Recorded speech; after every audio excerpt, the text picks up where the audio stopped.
আমাদের প্রত্যেকের দেখা উচিত পরের বছর। ধরুন এই রমজান থেকে পরের রমজান, রমজান তো শেষ। ধরুন এই ডিসেম্বর থেকে পরের ডিসেম্বর, এই শীতকাল থেকে পরের শীতকাল। কিভাবে আমি একজন ভালো মুসলিম হতে পারি, আমি এখানে 3টা এরিয়া হাইলাইট করব। এখানে যারা লিখছেন শুধু 3টা ক্ষেত্র। আপনি নিজেকে একটা বাস্তবসম্মত উপায়ে যেন বলতে পারেন আমি অন্তত এই 3টা জায়গাতে আগের চেয়ে ভালো এবং উন্নতি করেছি। প্রথমটা হলো ইবাদত। আমার প্রথম চিন্তাই হবে ইবাদত নিয়ে। আমার ফজর নামাজ কি আগের চেয়ে ভালো হচ্ছে? আমি কি অন্তত ঈশা আর ফজরটা সময় মতো সঠিকভাবে আদায় করতে পারছি? পুরুষদেরকে বলছি, আমি কি ফজরের জন্য উঠতে পারছি এবং মসজিদে যেতে পারছি? হয়তো এটা প্রতিদিন করতে পারছেন না, কিন্তু এটাকে একটা লক্ষ্য হিসাবে নির্ধারণ করুন। আপনাকে রাতে তাড়াতাড়ি শুয়ে পড়তে হবে। তরুণরা, আমি বলছি আপনি জীবনে কিছুই ঠিকমতো করতে পারবেন না যদি তাড়াতাড়ি না শুয়ে পড়েন। রাতে যে হুক্কা নিয়ে ওইসব উচ্চমার্গীয় কথাবার্তা আপনারা বলেন, সেগুলো এই উম্মাহকে কোনো কিছুতে সক্রিয় করবে না। আমি বলছি ওই সমস্ত গম্ভীর আলোচনা, ভালো ভালো কথা, তারপর আপনারা সকাল 10টায় ঘুম থেকে উঠে ফজর পড়ছেন।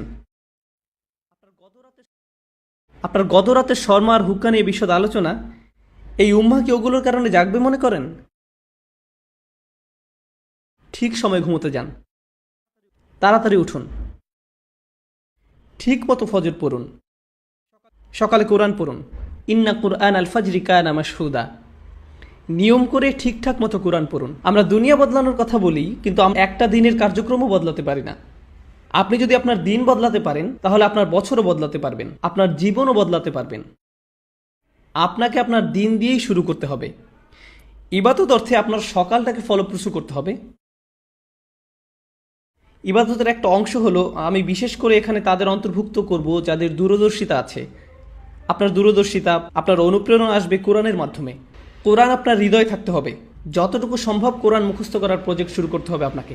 একেবারে যতটুকু পারেন, যত কমই হোক না কেন। আপনি যদি বেশি করে করতে পারেন তাহলে বেশি করেন, কিন্তু প্রতিদিন ফজরের সময় একটু কোরআন তেলাওয়াত, একটু মুখস্থ করা, এটাই আপনার দিনকে ভালোভাবে শুরু করবে। আর আমি আপনাকে গ্যারান্টি দিতে পারি, আপনি যদি এরকম করেন, শুধু সপ্তাহে একবার করে দেখেন, পার্থক্যটা আপনি দিনের বাকি সময় ধরে বুঝতে পারবেন।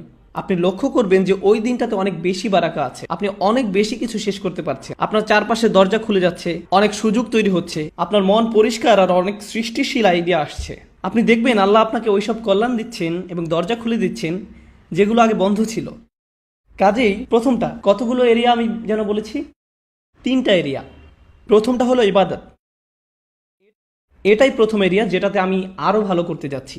দ্বিতীয় এরিয়া, যেটার জন্য সত্যি আপনাকে ভালোভাবে খাটতে হবে, এটার ব্যাপারে মাথা ব্যথা থাকতে হবে, সেটা হলো শিক্ষা, জ্ঞান।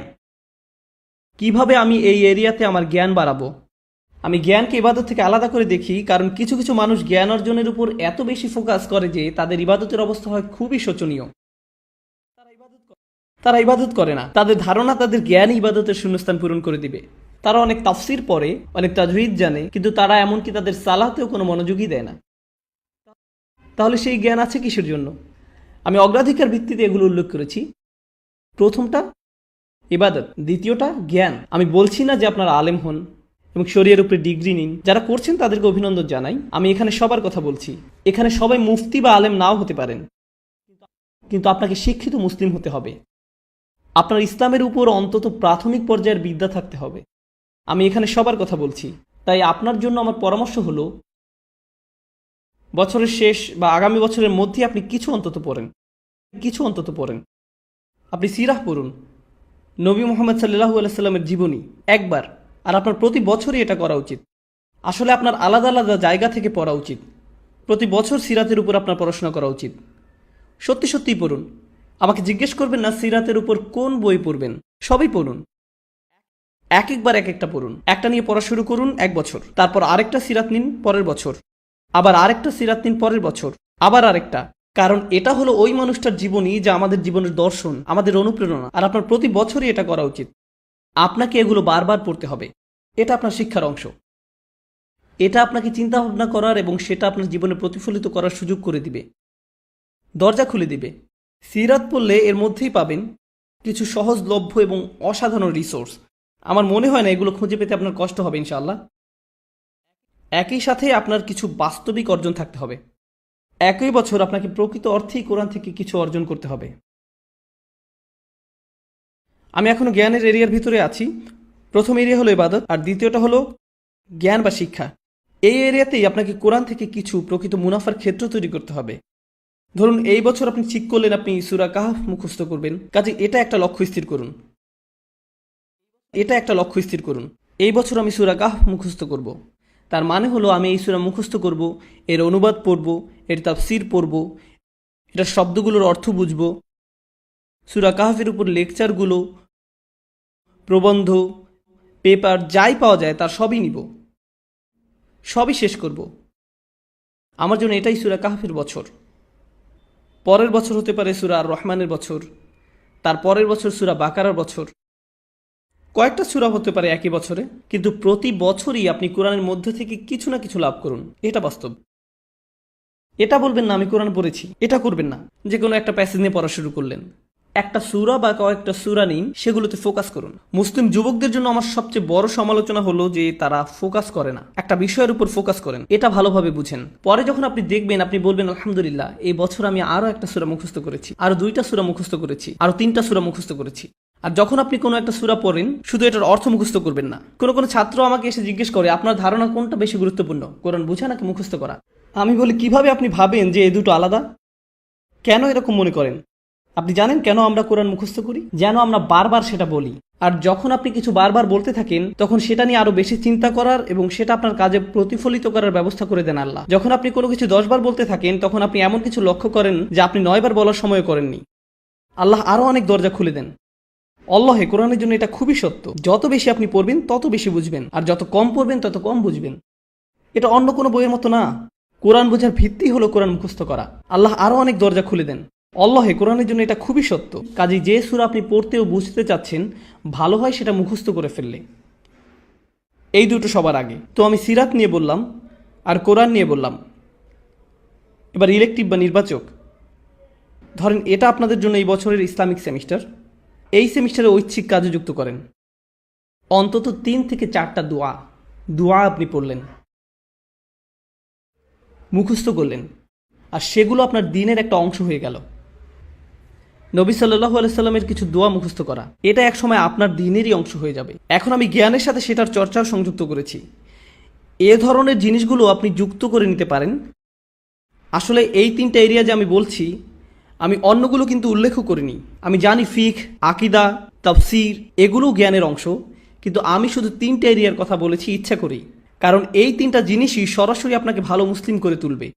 সাথে সাথে এগুলোর একটা কার্যকরী প্রভাব আপনার উপর পড়বে। আপনার সালাত আগের চেয়ে আরও বেশি ভালো হবে, কারণ আপনি যে কোরআন পড়ছেন সেটা আপনি এখন বুঝেন। নবী সাল্লাল্লাহু আলাইহি সাল্লামের জন্য আপনার ভালোবাসা বাড়ছে, কারণ আপনি তার জীবনী প্রতি বছর পড়ছেন। কাজেই যতবার আপনি সালাওয়াত পড়বেন এটা আরও আন্তরিক হবে। এই সালাওয়াত আপনি আরও গভীরভাবে অনুভব করবেন। দুয়ার জ্ঞান আপনাকে আল্লাহর আরও কাছে নিয়ে আসছে, কারণ এখন আপনি জানেন আপনি তার কাছে কি চাচ্ছেন। এটাই হলো জ্ঞান। তো প্রথমটা ছিল ইবাদত আর দ্বিতীয়টা হলো জ্ঞান। আশা করি আপনারা দেখেছেন কিভাবে আমি এই দুটোকে একীভূত করলাম। যদিও আমি প্রত্যেকটাকে আলাদা রেখেছি, একটা অন্যটাকে সাহায্য করেছে। আপনার জ্ঞান যদি আপনার ইবাদতকে সাহায্য না করে, আমি জানি না সেটা আসলে সত্যিকারের জ্ঞান কিনা। আমি জানি না দিনের ব্যাপারে এটা আসলে সত্যিকারের জ্ঞান কিনা। এরপর আছে তৃতীয় এরিয়া, এটা হলো সার্ভিস বা সেবা। ওইখানে আপনাকে বুঝতে হবে, কিছু সময় ঠিক করে নিতে হবে।